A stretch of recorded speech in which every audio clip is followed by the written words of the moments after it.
বিশ্বকাপে বাংলাদেশ দলের টানা বাজে ব্যাটিং পারফরম্যান্স হতাশ করেছে টাইগার ভক্তদের। আবারও ব্যাটারদের ব্যর্থতায় সমর্থকদের কাছে দলের হয়ে ক্ষমা চাইলেন অধিনায়ক নাজমুল হোসেন শান্ত। তবে বিশ্বকাপে রিশাদ, তানজিম, সাকিব সহ পুরো বোলিং আর ফিল্ডিং ইউনিটকে প্রশংসায় ভাসিয়েছেন অধিনায়ক। স্মুথ শেভিং এর জন্য শুধুমাত্র কুল, নাথিং এলস। আফগানিস্তানের কাছে হেরে শেষ হয়ে গেছে বাংলাদেশের বিশ্বকাপ অভিযান। সুপার 8-এর 3 ম্যাচে জয়হীন থেকেই দেশে ফিরতে হবে বাংলাদেশকে।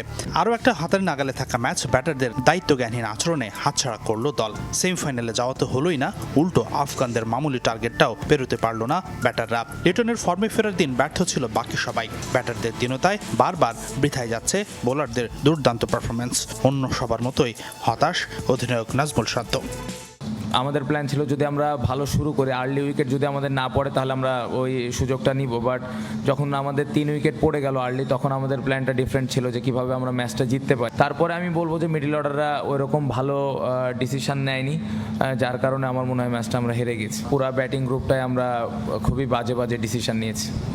বিশ্বকাপ অভিযান শেষ, বাংলাদেশের গ্রুপ পর্বের বাধা পেরিয়েছে দল ঠিকই, কিন্তু শান্তদের পারফরমেন্স প্রত্যাশার অনেক দূরে ছিল। বিশেষ করে পুরো আসরে ব্যাটিং ডিপার্টমেন্ট ছিল ব্যর্থতার বৃত্তবন্দী।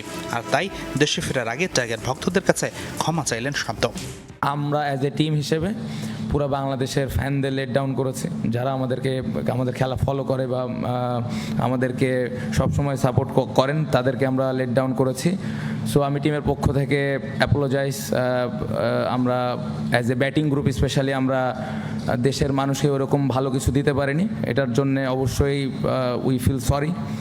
এদিকে ভারত ম্যাচের কৌশল নিয়ে এখনও হচ্ছে সমালোচনা, কিন্তু স্পিনে ভারত বধের পরিকল্পনা সঠিক ছিল মনে করলেও সে ম্যাচে যে বড় ক্ষতি করে ফেলেছেন ব্যাটাররা, সেটাও বলছেন শান্ত। ওই ম্যাচে আরও বড় স্কোর করতে পারলে রান রেটের সমীকরণটা সহজ হতো বাংলাদেশের জন্য। যে এই বিষয়গুলো নিয়ে কথাবার্তা হয়েছে, আমার মনে হয় যে ডিসিশন ওয়াইজ শেখ মেহেদিকে আমরা খেলিয়েছি, একটা স্পিনার বেশি খেলেছি, ও ভালো বল করেছে। বাট আমি যেটা বলবো যে ব্যাটিংয়ে আমরা ওই উইকেটে হয়তো আরেকটু যদি বেশি রান করতে পারতাম তাহলে হয়তো আজকে সিনারিটা আরেকটু ডিফারেন্ট হতো। সো ওই দিনও আমরা ব্যাটিংটা আমার মনে হয় না ঠিক মতো ইউটিলাইজ করতে পেরেছি। তবে বিশ্বকাপ থেকে কিছু প্রাপ্তিও আছে বলছেন শান্ত। বিশেষ করে রিশাদ ও তানজিম সাকিব দৃষ্টি কেড়েছে ক্রিকেট বিশ্বের। হাসানুর রহমান, যমুনা স্পোর্টস।